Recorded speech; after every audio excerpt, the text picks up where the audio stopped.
आज हम बात करेंगे कि भगवान को पूजा में पुष्प क्यों अर्पित किया जाता है, पुष्प का क्या महत्व होता है। तो पुष्प भगवान की पूजा में इसलिए अर्पित किया जाता है क्योंकि हर भगवान को पंचोपचार से पूजा की जाती है और उस पंचोपचार में एक चीज़ शामिल होती है जो कि पुष्प।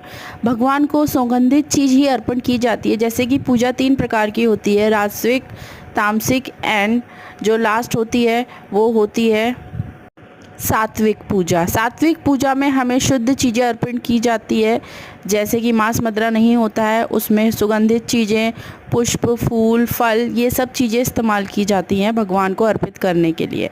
उसी प्रकार से हम एक पुष्प भी है।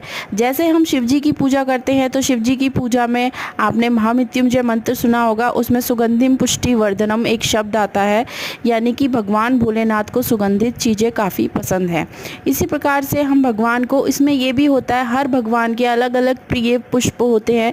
जैसे कि विष्णु भगवान की पीले पुष्प प्रिय होते हैं, उसी प्रकार से शिव जी को सफ़ेद पुष्प ज़्यादा प्रिय होते हैं। शिव जी को कौन कौन से पुष्प, अगर कोई शिव भक्त है तो उसको ये ध्यान रखना चाहिए कि हमें कौन कौन से पुष्प भगवान को समर्पित करने चाहिए। उसमें सफ़ेद पुष्प है चमेली का, धतूरे का, मदार का, शमी के फूल और अपराजिता के फूल, ये सारे पुष्प जो हैं भोले बाबा के प्रिय हैं।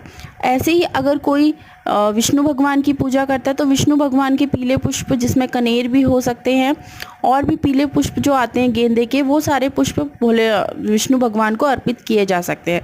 तो इसी प्रकार से, और एक बात और ध्यान रखने योग्य बात है कि जब भी हम पुष्प तोड़ते हैं भगवान के लिए सुबह सुबह, तो बहुत सी वीडियो में ऐसा बताया गया है और ये सत्य भी है कि हमें बिना नहाए पुष्प तोड़ना चाहिए। और जब पुष्प को हम तोड़ लेते हैं उसको हमें पानी से बिना धोए भगवान को अर्पित किया जाता है, क्योंकि अगर जब उसमें जल अर्पित हो जाता है तो वो पुष्प एक तरीके से झूठा माना जाता है। इसलिए हमें